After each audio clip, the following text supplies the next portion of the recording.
Hi, welcome to Learning Monkey. I am Vikram. In this class, we'll try to understand supervisory frame, S frame, and unnumbered frame, U frame.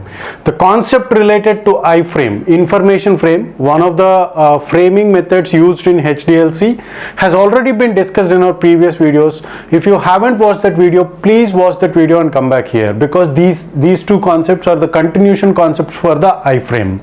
So the next, so in this class, we'll try to understand supervisory frame and unnumbered frame. And every video in our channel is going to be a part of entire course or a playlist.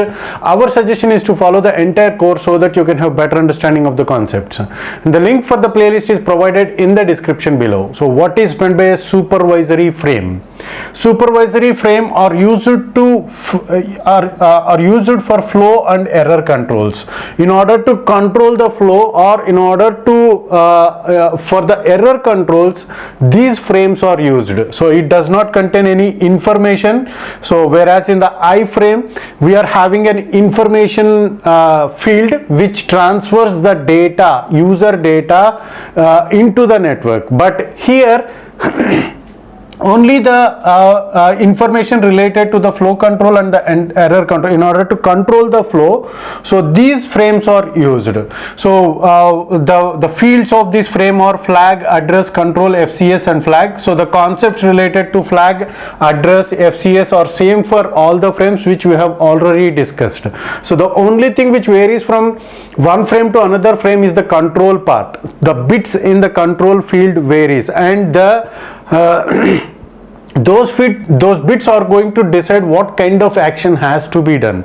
So that we will try to understand. So the control bits of the S frame is the first two bits. If the first two bits are represented as 1, 0, then we are going to say that this is a S frame, whereas if the first bit is 0, it is an information frame. Similarly, if the first two bits are 1, 0, it means that the frame is of type. The receiver will understand that the frame is of type supervisory frame. Means it is going to tell us some information which can be used for flow control. So that understanding we are going to get from this code. So from these two bits within the control field. And the next two bits are code. So what this code represents is each code, with 2 bits we are going to get 4 different combinations. So those four different combinations, we are going to decide what kind of action, what kind of control work has to be done. So that is decided, that is represented within these 2 bits. So we'll try to understand about each and every possibility. So, and the next bit is pole and final. So this concept we have discussed in the I frame. So it is similar to that of pole and final in the I frame. And the next 3 bits are acknowledgement bits. So the acknowledgements that are to be transferred, so that those are represented, acknowledgement numbers. So that acknowledgement number is present, will be present in this 3 bits. With 3 bits we can have 8 different acknowledgement numbers, 0 to 7. So now what does this code represents? The possibilities are 0, 0, 0, 1, 1, 0 and 1, 1. So whenever the code bit is represented as 0, 0, what happens? If the value of the code subfield is 0, 0, it is a receive ready. It means that it is the receiver is ready. So the receiver is intimating the sender that it is giving the information to the sender that I am ready to accept the frames, please send the frames. If the code word is 0, 0, it means that the receiver is ready for receiving the code, receiving the frames. The next value, if the value of the code in the subfield is 1, 0, if the value in the code subfield is 1, 0, it is an receiver not ready S frame. So what it means is, for example, if the receiver is feeding up with the different frames from different senders, so what the receiver will say to its corresponding senders is, so it will send an S frame with code word 1, 0. With that, by receiving that S frame, by receiving that S frame by the from the receiver to the sender will understand that I should stop for a while, because the receiver is busy in some other work which is not capable, or the buffer may be full with the frames. If the buffer is full or it is busy with doing some important work, so then the receiver will send the information to the sender that I am not ready to accept the frames, please stop for a while. And after getting ready, it will send a S frame with subfield 00. So this is how the flow control will happen. So it happens in our regular internet that we are using at homes. So at the back end, so all these frames will get transferred. Okay, so the next kind of code value is 01. So with the code value 01, what it represents is, it is a reject S frame. REJ S frame or reject S frame. So what it means is, so it is going to send reject means it is going to send a negative acknowledgement. The concept related to negative acknowledgement has already been discussed in our selective repeat. Why negative acknowledgements are used? In order the sender not to wait for its timeout period, so the receiver will send a negative acknowledgement. It means that if in a flow of packets, in the flow of frames, if one of the packet has been missed, means so that missed packet, the information related to that missed packet or erroneous packet frame has to be given, the information has to be given to the sender that this particular frame has been corrupted. So that information has to be transmitted. That can be done by negative acknowledgement. So with that negative acknowledgement, the sender will not wait for the timeout period. So immediately receiving the negative acknowledgement, it will transfer. So efficiency will get improved. So this discussion we have made it in selective repeat, but this reject REG, reject S frame is used in the go back N protocol. So go back N, we haven't discussed that negative acknowledgements will be transferred, but go back N protocol will also use these negative acknowledgements in order to improve the efficiency of the overall system. So what happens is, whenever a particular, so what happens in the go back N, let's recap the concept. For example, if 3 frames has been forwarded and if this frame has been lost, and after receiving the sequence numbers of the frames not in order, so if the sequence or numbers are not in order, so for this frame a negative acknowledgement will get transferred, will be transferred by the receiver in the reject S frame.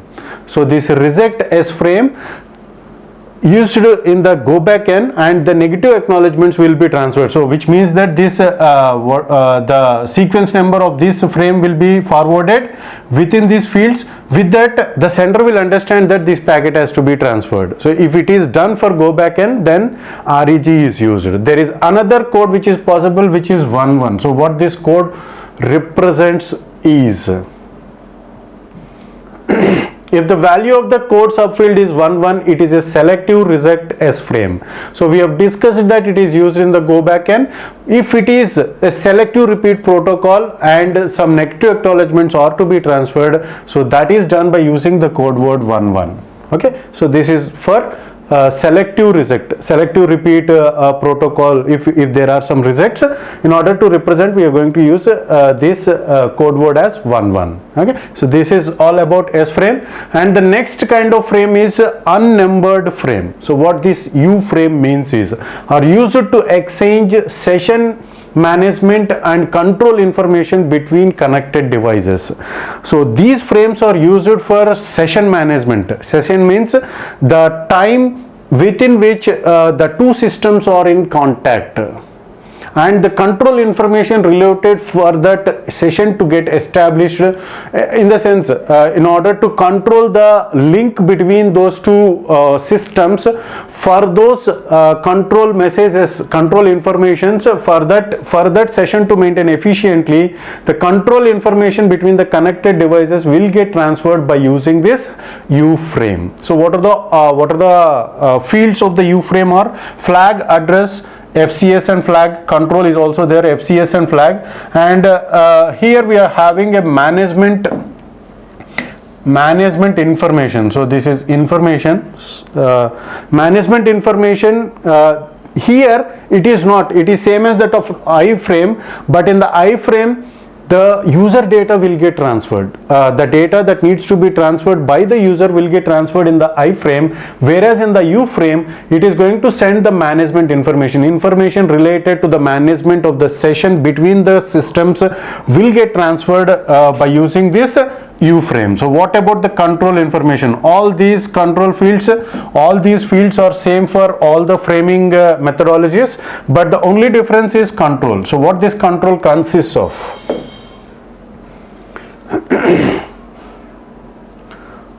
The control field, okay, the control field, the bits of the control field, if the first two bits are 1 1, it means that this is a U frame. This is a U frame. 1 0 represents S frame. First bit as 0 represents the I frame, and these two bits represent the code word, and these three bits also represent the code word. With 2 bits we are going to get 4 possibilities, and with 3 bits we are going to get 8 possibilities.